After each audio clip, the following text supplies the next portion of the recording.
What's going on, guys? One of the biggest mistakes investors make is over-renovating on turns or flips before getting new tenants in there. So today, we're gonna show you what we do to make sure that one, we don't over-renovate. We're also gonna show you how much I've made on this property over the last 5 years, how we negotiated it, and all of the numbers, even after renovating. So with all of that being said, let's jump into it. Just to give you a little background, I purchased this property about 6 years ago. I was able to buy it for $125,000. And what's really cool about this property is originally I had reached out a year earlier, but we couldn't find a price that worked. Interest rates dropped. I called them back a year later and they said, hey, if you can pay what we wanted originally, let's do it. I was able to pick up this property for $125,000 with a 3.5% interest rate. At the time, it was only renting for $950, but we were confident we were gonna be able to get those rents up to $1,200. Now, you guys will notice I'm carrying this around. This is because we just had the Grand Teton Retreat, and this was one of the properties we toured and did a full open book explanation of where we bought it, how we did the numbers, all of that fun stuff, and it was a blast at the retreat. But I figured for this specific property, we'd open it up to you guys too. And so I'm kind of referring to this because I already wrote all the numbers down. We'll pop it up here for you guys as we run through the numbers so you can see where we landed and how phenomenal of a return this was. You gotta wait for that part at the end. First off, we're in Idaho and the winters can be brutal. The tenants were already in here, so we really didn't have a lot of work, and they've been here since we purchased this almost 6 years ago. But when we were doing the turn, we knew we had to get things cleaned up. And over the last winter, we had a big break right here. I'm gonna show you the picture of the before. And so we called a concrete guy. Now, a lot of people might tear this all out, which is extremely expensive. We have an awesome guy named Alden Britton that does a phenomenal job on this. He was able to patch up all of our cracks, all of our breaks, and then we decided to put a bigger slab over the top so we didn't have to pay to rip out what was broken below, which was great. You can see over here, same thing. We'll show you the before, and this is the after. And this is one of the many things when investing in real estate. If you can find ways to do things the right way, but also the cheaper way, you can get your return back a lot more quickly because you don't want to overspend. In a lot of areas like this, if you overspend on the property, then you find yourself in an investment that you're never going to get a return out of.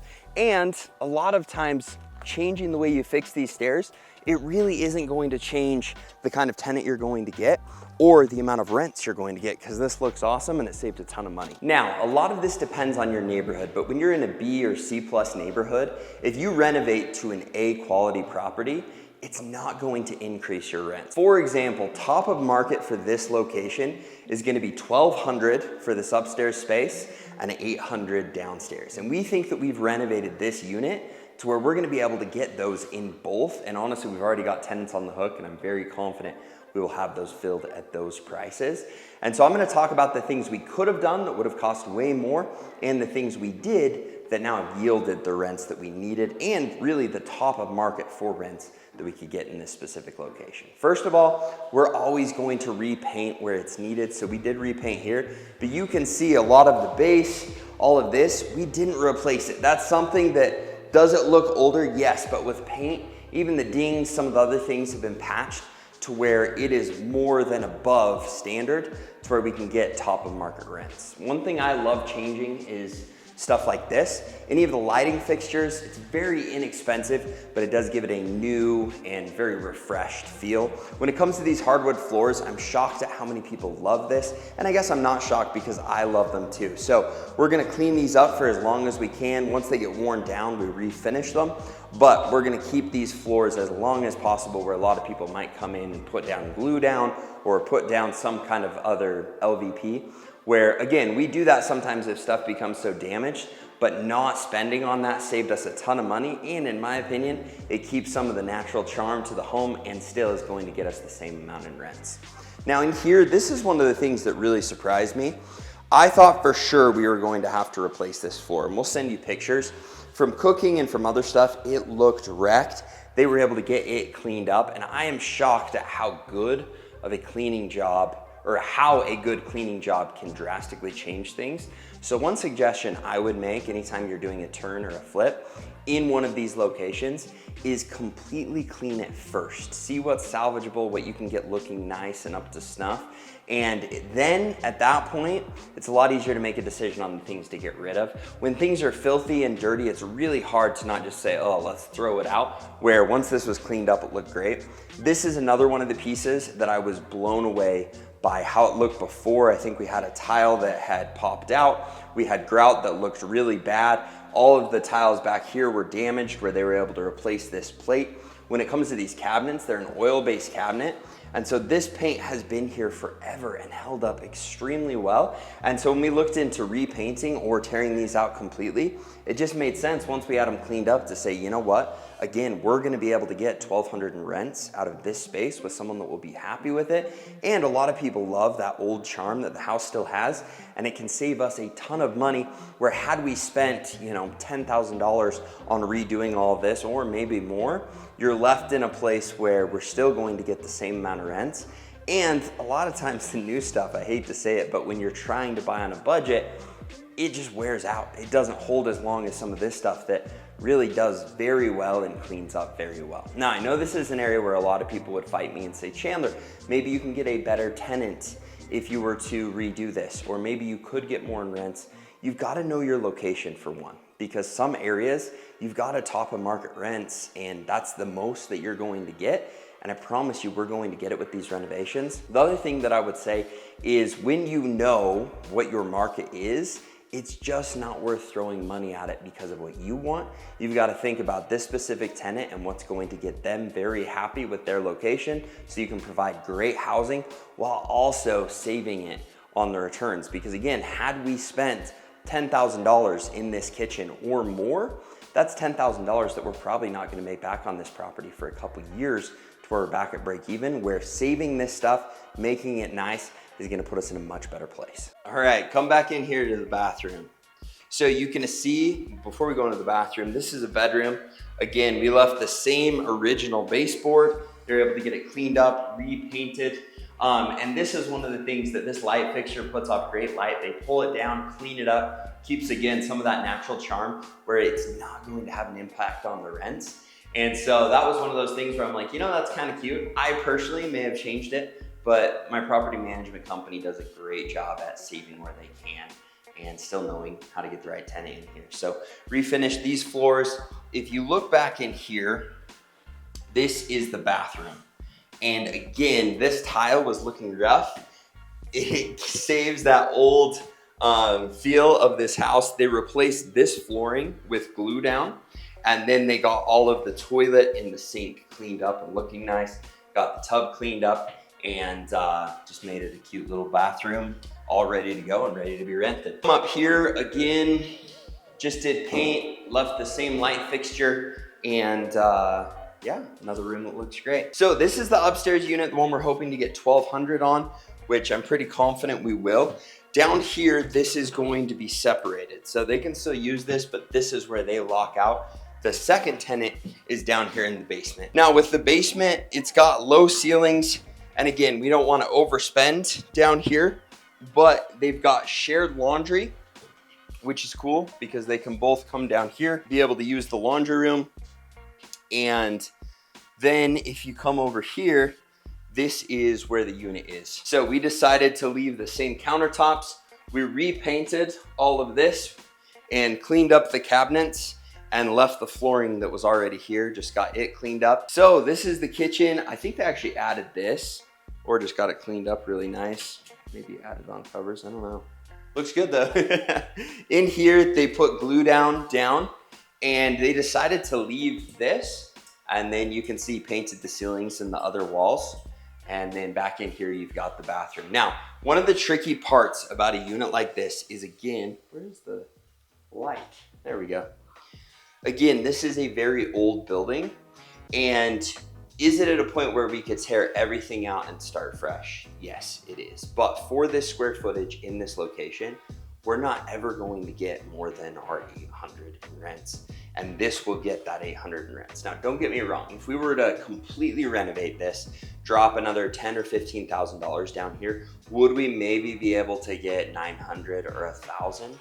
Maybe, all right? But that extra $100 to $200 a month in rents, at what point do you make that back over a $10,000 or $15,000 renovation? The correct answer is you don't. Now, there are situations where we buy properties where it makes sense to go and do that. In this location with this property, we are going to do renovations like this for as long as we can. And then when it reaches the point for a bigger renovation, if that's ever necessary, we'll take that on when it comes. A lot of times the place or time where that makes sense is if you are going to refinance, if you're going to sell. But again, for me, I found that you can always do things to keep it looking nice and to keep it refreshed.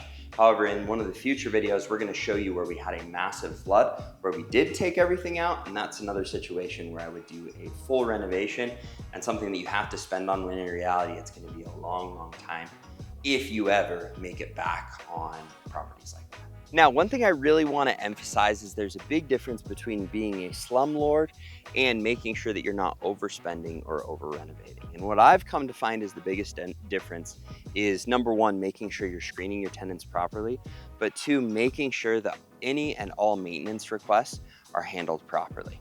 If you put a good tenant in here, a lot of times they love this location, they love the spot, they love the old charm, they love the way that the property is clean, taken care of, and a great place to live.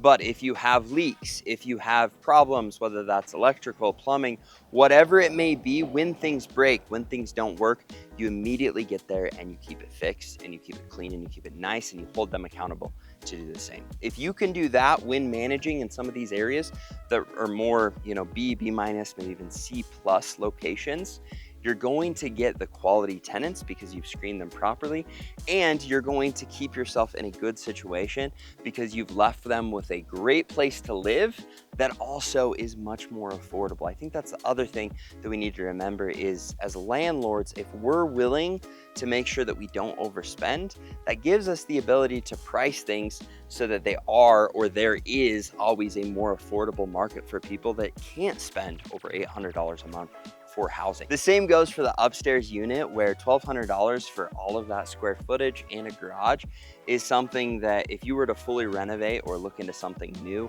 in a different location, you would be nowhere near to what you would have to pay in rents. And so I think you've got to find this perfect balance of doing a great job managing properties and providing an awesome place to live, while also keeping it in budget for you and for your tenants. Now, if you're in a place where you want to pull the trigger on your first rental property, or you're in it and you're worried of overspending or running into financing issues or whatever it may be, any and all things real estate investing, we've created a community called the Creative Cash Flow Club, where we have 3 calls a month, 2 Q&As, and a training. We've got all of the resources with my real estate investing course, for due diligence, for finding, buying, analyzing. All of it is there in the Creative Cash Flow Club, and it's really turned into a phenomenal community. And so if you're looking to be around like-minded people and just get the insight and the help and the information that you need to pull the trigger on the property or to work through renovations, whatever it may be, it's a great place for you to land. We've put a link for that down below. If you're at a point where you don't want to join that community, again, I put videos out like this all the time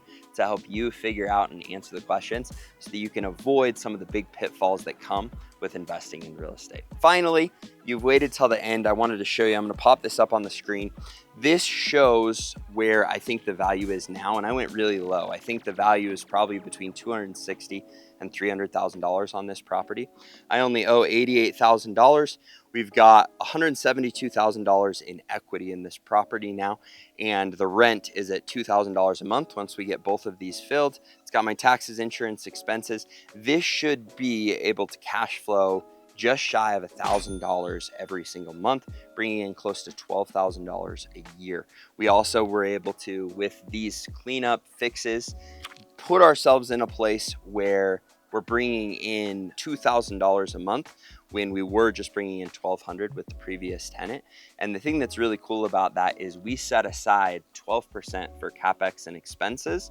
With this renovation, we still haven't used all of that from the last 5 or 6 years while the existing tenant was still in here. What that means is this was pretty much a free renovation, and so it hasn't affected our returns. We've stayed right on budget with what we expected. And one of the other rules that my property manager always talks about is if you're going to do a renovation, if you can find a way to do it to where you increase the rents to the degree where you can pay for that renovation within a year, I think that's a pretty good rule to try and hold to when you're looking at this. I think for me, it was also exciting to look back on the expenses we've had on this property and know we were within what we planned for, so that we're not going over and we're actually getting the returns we expected. The only difference is we've also been able to increase rents, which means the returns have been drastically more. We'll show you over the course of owning this property. This is our equity gained, what our cash flow has been in total since purchasing it, what our tax savings have been, and our total return. So from the down payment, we've gotten a 629% return on that initial investment, which is pretty stinking good for owning it 5, almost 6 years. If you enjoyed this video, remember to like, subscribe, hit the little bell. We'll look forward to catching you in future videos. And if you've got questions, hit me up on Instagram or join the Creative Cashflow Club so we can help you make the next step. Thanks so much, guys. Have a great day.